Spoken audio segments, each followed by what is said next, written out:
Don't you dare ask us to cancel our plans again. We've had these Elton John tickets for months, my mother yelled, her voice echoing through my hospital room. I sat there, stunned, clutching my phone with trembling hands. It was Christmas Eve at Las Vegas Medical Center. Just me, my 2-year-old twins Ethan and Emily playing quietly in the corner, and a nurse named Valerie checking my vitals. The pain in my abdomen was excruciating, like someone was twisting a knife inside me, but the look of indifference on my mother's face through the video call hurt even more. My name is Natasha Wilson. I'm 33 years old, and for as long as I can remember, I've been the afterthought in my own family. My younger sister Jessica, the golden child, could do no wrong in my parents' eyes. Meanwhile, I couldn't even get them to watch their only grandchildren while I underwent emergency surgery for complications related to my husband's death 6 months ago. The doctors had found internal bleeding that required immediate attention, but all my parents cared about was their concert tickets and celebrating Christmas Eve with Jessica. When I finally asked for their help after exhausting all other options, my dad's response cut deeper than any surgical tool could. "You're becoming a real nuisance and burden, Natasha. We're retired now. We deserve to enjoy our lives without your constant problems." I've been supporting my parents financially since they took early retirement 3 years ago. Every month, without fail, I sent them $2,500 to help with their mortgage and expenses, even after James died. I did it out of love and duty, believing family should support each other. How foolish I was. As my tears fell silently onto the hospital blanket, Valerie gently squeezed my shoulder. "My friend Olivia is a professional nanny who specializes in childhood trauma. Let me call her for you," she offered, her kindness a stark contrast to my parents' callousness. The twins were still too young to understand what was happening. They'd already lost their father to a car accident. Now they might lose me too if the surgery went wrong. The thought terrified me, but not as much as leaving them with people who saw them as burdens. In that moment, with pain shooting through my body and disappointment crushing my heart, I made my decision. "Yes, please call her," I told Valerie. And with those words, I began cutting the poisonous ties to the people who had raised me, but never truly loved me. As I hung up the phone, a wave of memories washed over me. My childhood had been filled with moments of being overlooked, while Jessica received all the attention. When I graduated college with honors, my parents barely acknowledged it because Jessica had been cast in a local commercial that same weekend. When I married James, they complained about the wedding venue being too far from their home. Even when the twins were born, they visited only once, claiming the babies were too fussy for their liking. James had been my rock through it all.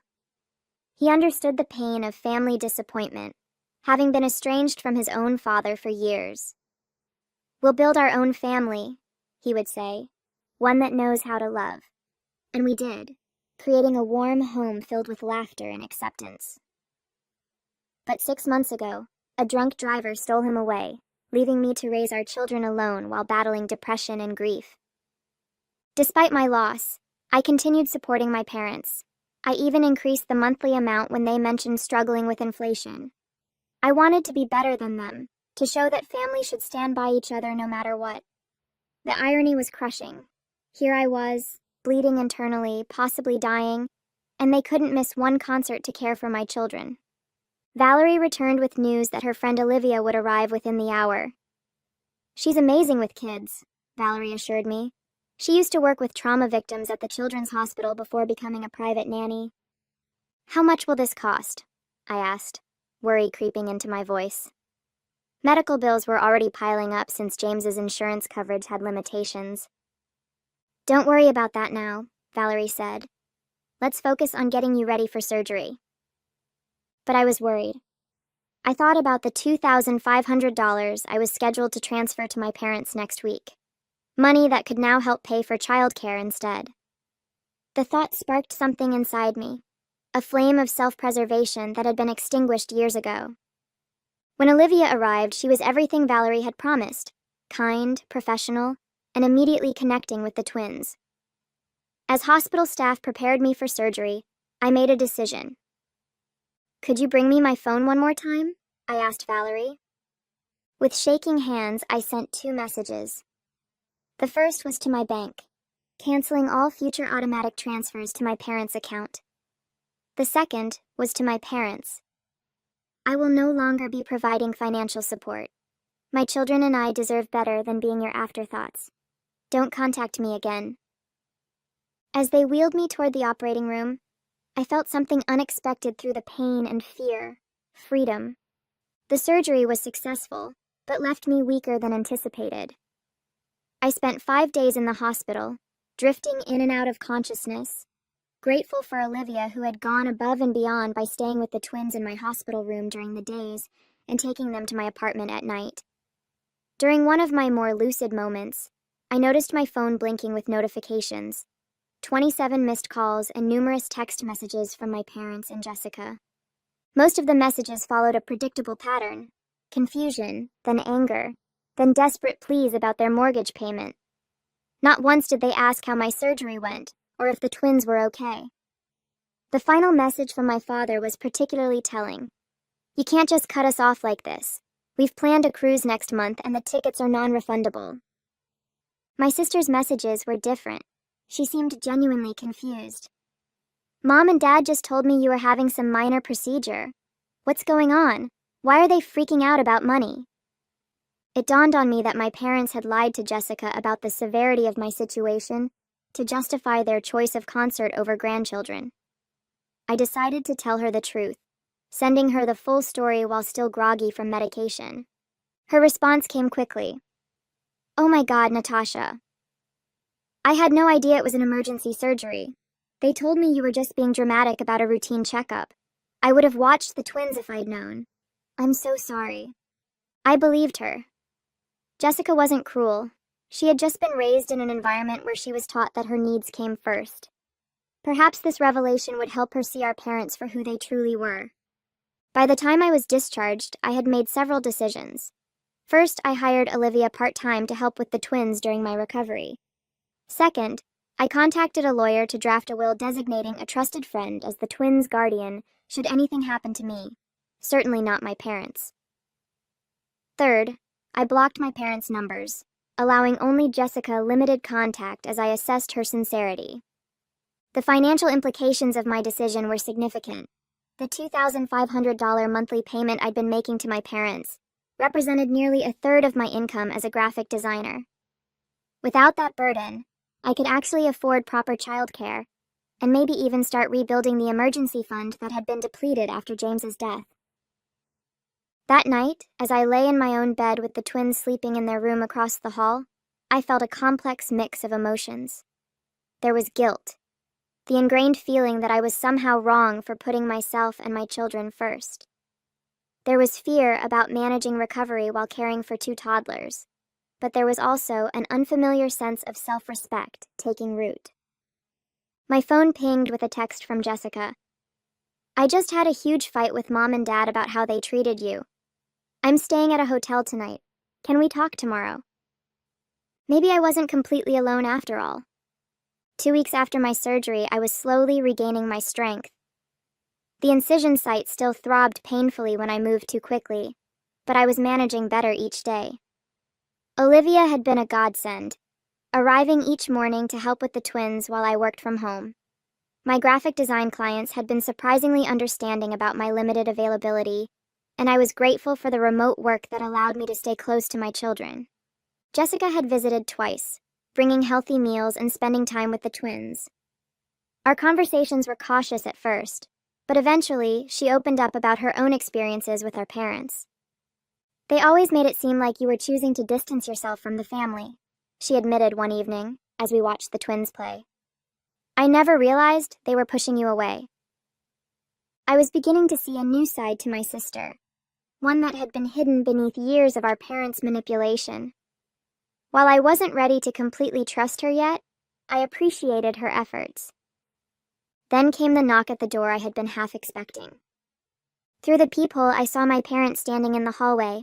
My mother was clutching her designer purse nervously, while my father stood with his arms crossed, familiar impatience etched on his face.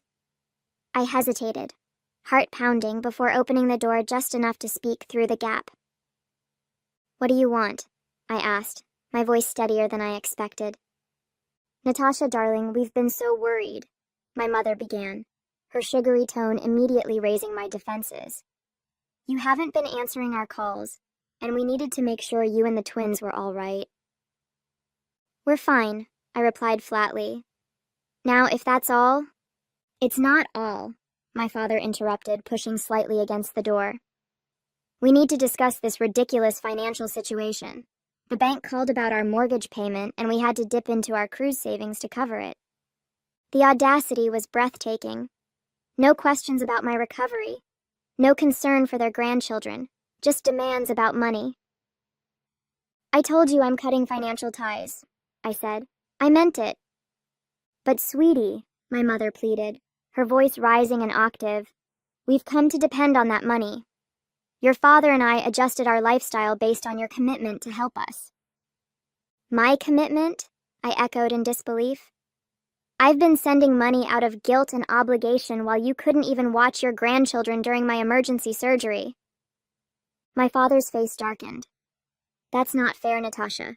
We had plans. Plans more important than my children's safety, more important than my life, I replied, anger rising. Do you know what the doctor said? There was a chance I might not survive that surgery. Did you even bother to ask? Their silence was answer enough. We made one mistake, my mother whispered dramatically. Are you really going to punish us like this? This isn't punishment, Mom. This is consequence, I said, feeling a strange calm overtake me. I've spent my entire life seeking your approval and support, and in my moment of greatest need, you chose Elton John tickets over helping me. We're your parents, my father interjected, his tone shifting to demand respect. And I'm a parent too, I countered. I would never treat Ethan and Emily the way you've treated me. Never. Just then, Emily toddled into view, clutching her stuffed giraffe. My mother instantly switched tactics. There's my precious grandbaby, she cooed, bending down. Grandma brought presents. Emily, unfamiliar with these relative strangers, backed away and looked at me with uncertainty in her eyes. I think you should leave, I said quietly. When I'm ready to talk, if I'm ever ready, I'll reach out. But the money, my father started, is no longer your concern, I finished, gently closing the door. The next morning, my parents returned with reinforcements. My Aunt Patty, my mother's sister, who had always positioned herself as the family peacemaker. Natasha, honey, let's be reasonable, Aunt Patty pleaded from outside my door, which I had not opened. Your parents are struggling without your help. They managed their finances for decades before I started helping them, I replied through the door. They chose early retirement knowing their savings weren't adequate. My mother's voice broke in. We made those decisions because you promised to help us. We've had to cancel our cruise, and now we might lose the house. Their attempts at manipulation were so transparent now that I'd stepped back from the fog of guilt they'd surrounded me with for years. When had I ever promised lifetime support? I'd offered to help temporarily after their retirement, but somehow that had evolved into an expected permanent arrangement. Mom, Dad, I'm recovering from major surgery and caring for 2 toddlers. This conversation is over, I said firmly before walking away from the door, ignoring their continued knocking and pleading. Later that day, I received a group email from my father addressed to the entire extended family, detailing how I had abandoned them in their time of need after they had sacrificed everything for me. The email conveniently omitted their refusal to help with the twins during my emergency surgery, instead painting me as an ungrateful daughter who had suddenly cut them off without reason. What they hadn't anticipated was the backlash. My cousin Michael, who lived near my parents, replied to the group, Uncle Robert, didn't you just buy a new boat last month? And Aunt Diana, wasn't that a new diamond tennis bracelet you were showing off at Thanksgiving?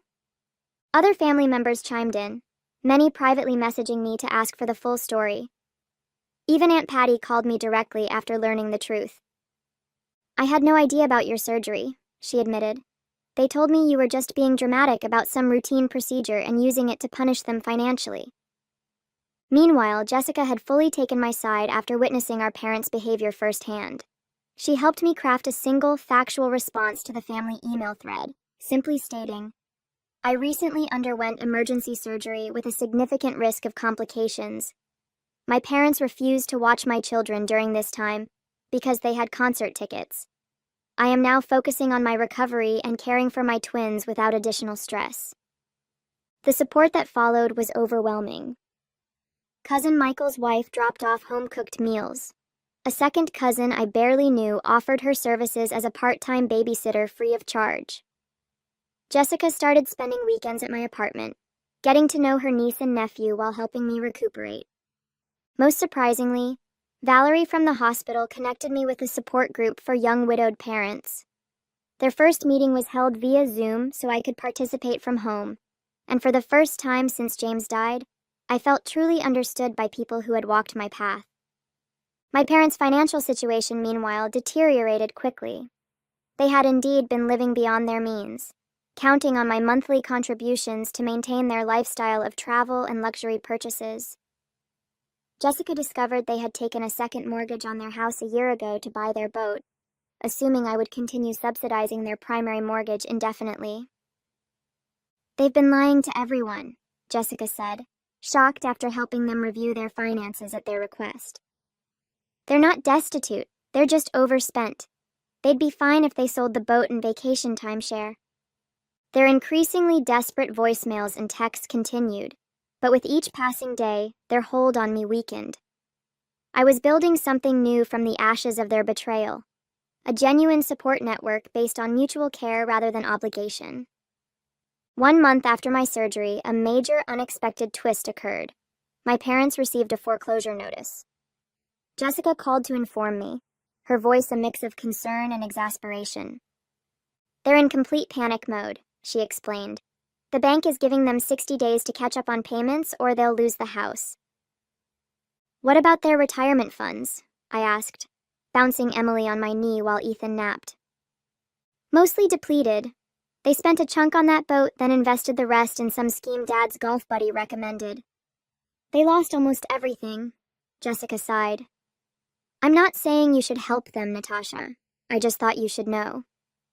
Later that evening, I received desperate texts from both parents, now abandoning all pretense of concern for my well-being and openly begging for money. My mother's message was particularly revealing. "We never thought you'd actually cut us off. We assumed you were just angry and would start sending money again after a week or two." Their assumption that my boundaries weren't real infuriated me. All those years of putting their needs before mine, of accepting their mistreatment, they had never respected me at all. Meanwhile, my own life was transforming in unexpected ways. The support group had become a lifeline, connecting me with other parents facing similar challenges. Through them, I met Diana, a real estate agent whose husband had died of cancer 2 years earlier, leaving her with a 3-year-old son. She helped me consider options I hadn't thought possible, like selling my too-small apartment and using the equity to move to a more affordable neighborhood with better childcare options. I'd also started a small side business designing memorial websites, inspired by the one I'd created for James. Several members of my support group had commissioned sites, and word was spreading. For the first time since becoming a widow, I felt a sense of purpose beyond mere survival. The contrast between my growth and my parents' collapse became even more apparent when they showed up unannounced at my apartment again, this time with a detailed spreadsheet of their debts.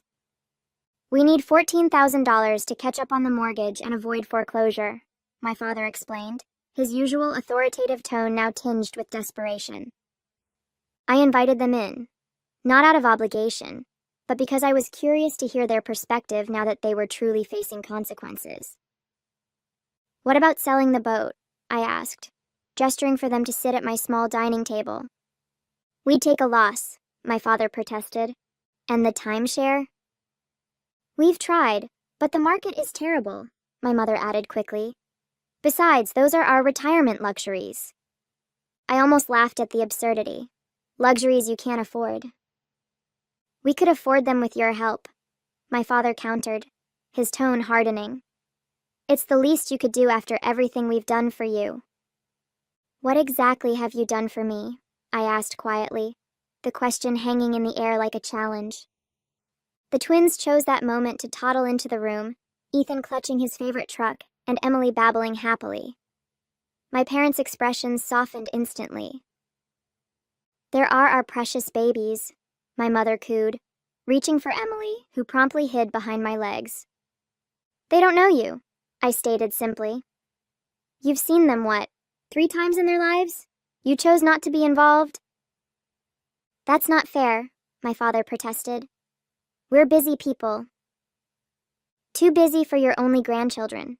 Too busy to help your daughter through emergency surgery, but not too busy to ask for money, I observed.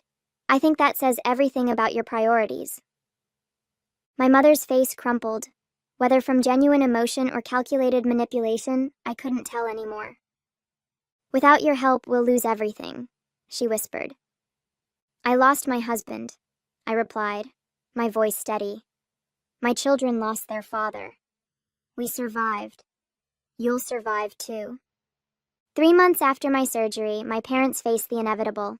They were forced to sell their house to avoid foreclosure. Jessica kept me updated on their situation, though I maintained my distance.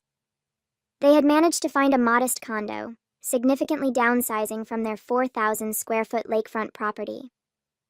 My father had reluctantly sold his boat at a loss, and they had finally unloaded the timeshare for a fraction of what they'd paid. They're actually blaming you for their financial problems in front of everyone, Jessica informed me during one of her weekly visits. It's bizarre to watch. They tell anyone who'll listen that you abandoned them after promising lifelong support. Let them talk, I replied, feeling surprisingly unbothered. The truth speaks for itself. And it did. My extended family had largely rallied around me after learning the full story. Even my father's sister, who had always taken his side in family disputes, called to express her support after hearing about their refusal to help during my surgery. Meanwhile, my own situation had improved dramatically. Diana from my support group had helped me find and purchase a small 3-bedroom house in a family-friendly neighborhood. The mortgage payments were actually less than my apartment rent had been, and the twins had a backyard to play in for the first time in their lives. My side business designing memorial websites had grown enough that I could reduce my graphic design clients and focus on work that felt meaningful. Olivia still helped with childcare 3 days a week, but I'd adjusted my schedule to maximize time with Ethan and Emily. Most importantly, I'd found a community. Neighbors brought casseroles when we moved in. The support group organized playdates. Jessica had become a genuine sister rather than a competitor for our parents' affection. Even Valerie from the hospital occasionally stopped by with her children. I had lost my husband and cut ties with my parents, yet somehow I felt less alone than ever before. 6 months after my surgery, I received a letter, an actual handwritten letter from my mother. I almost threw it away unopened, but curiosity won out. Inside was something I'd never seen before. A genuine apology. I've had time to reflect on my behavior, she wrote. Watching you build a life without our help has forced me to confront some painful truths about myself as a mother. I was jealous of your independence, your resilience. I resented that you didn't seem to need me the way I needed my own mother. But now I see that you did need me, just not in the ways I wanted to be needed. When you asked us to care for the twins during your surgery, you were reaching out and we failed you completely. I'm deeply sorry. The letter continued, explaining how they had completely restructured their finances. My father had taken a part-time job at a local hardware store. They had sold most of their luxury items and were living modestly for the first time in decades. She didn't ask for money or even forgiveness, just acknowledgement of her apology. I showed the letter to Jessica, who was skeptical. They've been talking about writing to you for weeks. Dad was against it at first, but I think he's starting to see things differently too, especially after his heart scare last month. Heart scare?